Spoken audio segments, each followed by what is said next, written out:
Hey there, everybody. I have been working so hard all day working on my review of The Gilded Age, and I'm ready to share it with you. It just published on pjmedia.com, and I am Megan Fox of pjmedia.com, and I'm going to read to you my review, my official review of The Gilded Age, which I have gotten through episode 4, and I believe that I'm done watching now.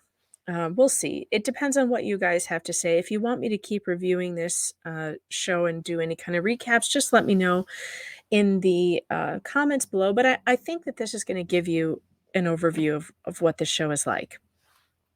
So I wrote this today, and it's called The Insidious Historical Revisionism of the Gilded Age. Julian Fellowes, famed creator of Downton Abbey, has a new period drama on HBO Max called The Gilded Age. The only reason I found it was because Cynthia Nixon, who was instrumental in destroying the legacy of Sex and the City with her politically charged reboot and Just Like That, stars in it. I decided to watch it to see if Nixon could single-handedly ruin another show. While Nixon's character of Aunt Ada, a simpering old maid who obsesses over a dog named Pumpkin that keeps running away from her, is not awful, her performance is unremarkable. One gets the feeling that she has a difficult time walking in the massive skirts, which would account for some of her awkward stiffness. Nixon recently gave a review to Vogue about the show, saying it was one of the biggest budgeted series she's ever worked on. Knowing that makes it even more difficult to understand why it looks so cheap. While the costumes are lavish and beautiful, the sets leave much to be desired. The streets are too clean and perfect without a pothole or a pile of horse poop in sight. They look like sets, unlike the much more realistic feel of Downton Abbey, which was shot on location in an English manner. The Gilded Age also suffers from some kind of camera shenanigans I can't put my finger on because I'm not a film expert, but it has the feel of a soap opera instead of a sweeping period drama. My director friend says it has something to do with lights, lenses, frame rate, aspect ratio, and cinematic something or other. Whatever it is, it's not good, and it makes the series look like a knockoff Hallmark movie. The Gilded Age also relies on green screens far too much, which lends to its imposter feel. But the main issue, the unforgivable faux pas the Gilded Age makes, has nothing to do with Nixon, or the sets, or the camera work, and everything to do with the show's writers shoehorning woke and inaccurate political opinions into 1880s America. The series has black characters because, of course, it must. That is literally a requirement for any show on television now. Any new series must meet a diversity quota. One wonders if there is an actual list with boxes to tick for each pitch. 4.5 black characters? Check. 2 gay characters? Check. 1 agender, non binary, queer questioning, 2 spirit character? Still waiting for that one to show up, but I'm reasonably certain Zimzer will eventually appear. Personally, I was interested in the storyline of the black secretary journalist Peggy Scott, whose family is well off by 1800 standards and yet who still lives in a separate world from the white residents of New York. But the different world the character claims to live in isn't very apparent to the viewer, except for when Peggy steps off the sidewalk for white people to pass by occasionally or feels uncomfortable and unwelcome in Bloomingdale's. Other than that, Peggy is dressed every bit as fine as the white upper class people for whom she works, and her own family has a grand house with servants. It's confusing.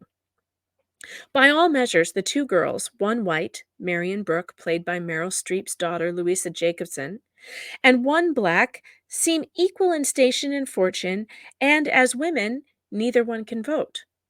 Peggy doesn't want her father's fortune and instead wants to make it herself as a journalist, which is why she takes a job as a secretary for a rich white lady. But she doesn't need the job, as her father makes clear more than once. He offers to give her his successful pharmacy business.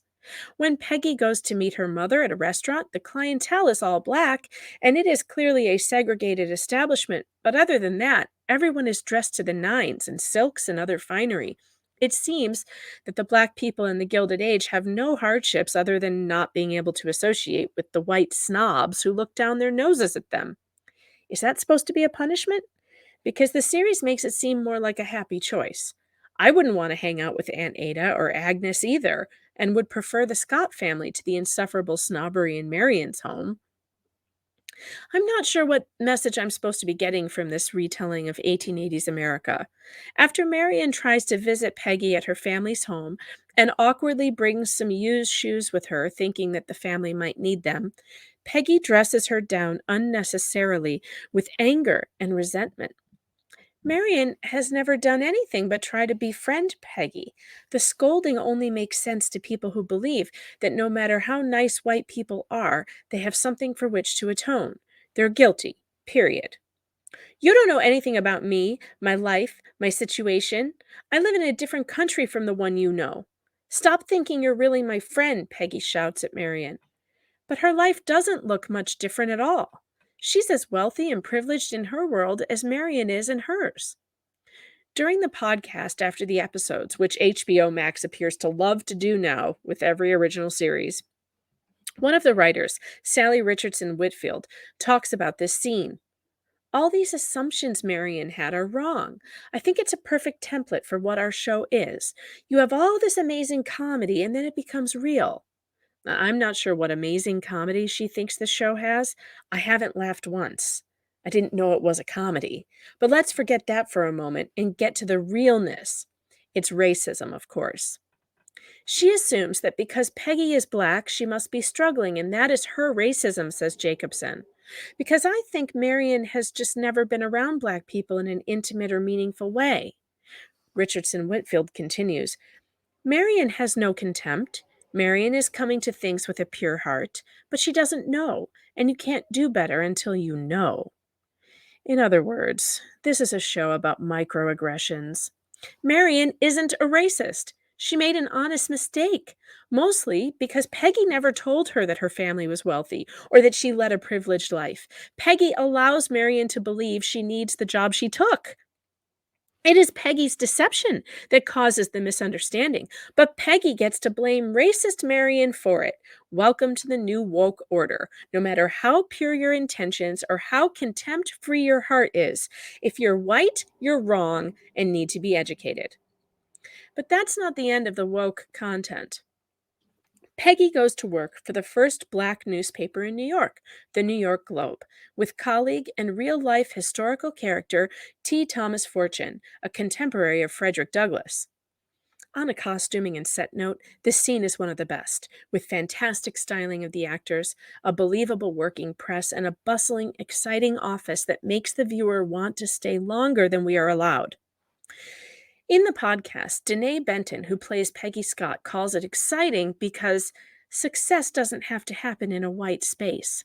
Again, using the language of the woke educators who come off as racist by suggesting that they believe success is exclusive to whiteness. Who believes that? Surely not people who live in America, where the richest woman in the country is black. Fortune was a Republican in real life who worked closely with Douglass, also a Republican. While Fortune did often rail against corruption in both parties and became disenchanted with Republicans, he was never a Democrat, specifically because of the violent and racist Southern wing of the party. But according to HBO Max, the Gilded Age, it somehow makes sense to have him bad-mouthing Republicans only. Don't worry, Fortune says to his coworker. We'll get the subscriptions, but not by kowtowing to the Republican Party. Polk responds, a lot of colored people still believe in them. Remember, Lincoln was a Republican? To which Fortune replies, which is why we must expose their shortcomings and demand more. Well, hear, hear. I'm all for exposing Republican shortcomings. I do it daily, and I have no doubt that both parties were up to their necks in corruption in 1880, just like they are today. The real Fortune urged black voters to be politically independent, saying they should think less of the party and more of themselves. He was known to call both parties rotten to the core, a sentiment that many of us feel sharply today. But the fact that the HBO version of Fortune has nothing to say about the corruption of the Democrats of the time, whose military arm became the murderous KKK, is unconscionable. The very first black representatives elected to the U.S. Congress were Republicans, and they were elected beginning in 1869, starting with Joseph Rainey. The first Black Democrat congressman, Arthur Mitchell, was not elected until 1935. Before that, all Black representatives were Republicans. There is also a disturbing anti Christian message when Peggy goes to a Christian newspaper that wants to publish her before they know she's Black. After seeing her, they inform her she needs to hide her race to appease their readers in the South.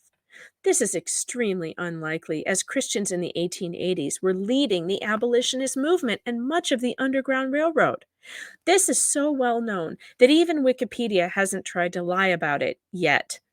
But the audience of 2022 is likely to believe that Christians were bigots and that Black men couldn't be Republicans in the 1880s because our level of education has fallen so drastically that there will be people reading this article today who had no idea the first Black representatives in Congress were not Democrats.